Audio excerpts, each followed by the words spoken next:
یار اگروال صاحب ستا زندګۍ ته مې سلام دی قسم. یار مرګ خو هر انسان ته راځي، خو چې لږ په غیرت مړ شي نو ټول عمر به یادېږي. مرګ خو یا نن یا سبا خو راځي، خو خامخا خو یا مخکې یا وروستې. اگروال صاحب الله دې جنتونه درکړي. ډېر سخت یې ودردولو، پښتانه دې ډېر یتیمانان کړل.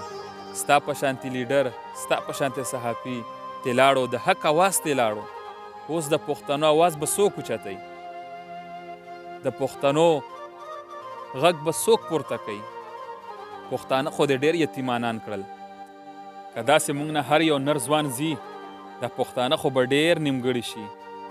پښتانه ولې نه پرېږدي یار؟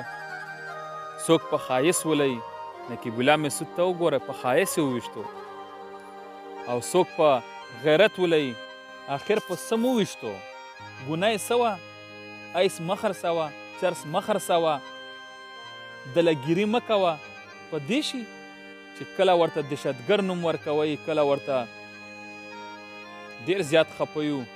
پښتنو ته زموږ پښتنو سره ډېر ظلم کیږي.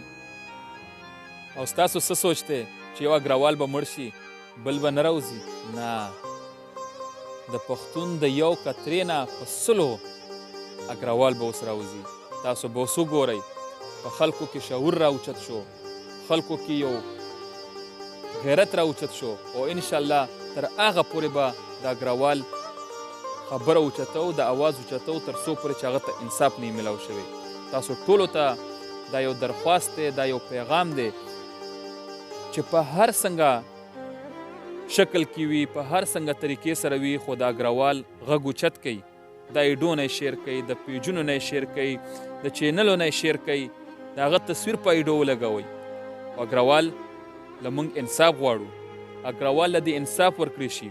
او چې کم کسان په دنیا په ژوندون هغه خپل مدیان ګرځولی دي چې ویل چې دا زما مجرمان دي، هغه دې زر تر زره ونیول شي. و هغې له د جیل میل نه، جیل خو یې د نقیب الله مسعود قاتل هم ورکړی و روانور ته. څه وشو؟ اوس هم ازاد ګرځي، مړ خو نه شو. نقیب الله لاړو، دله هم جیل موږ نه غواړو، دله سزا غواړو. او ښه بری راست او ښه په غټ چوک کې چې پته ولګي چې او پښتون غیرتي قوم دی، او پښتون سره چې څوک ظلم وکړي د هغه جواب موږ غواړو. هغه نه موږ بدل اخیستی شو.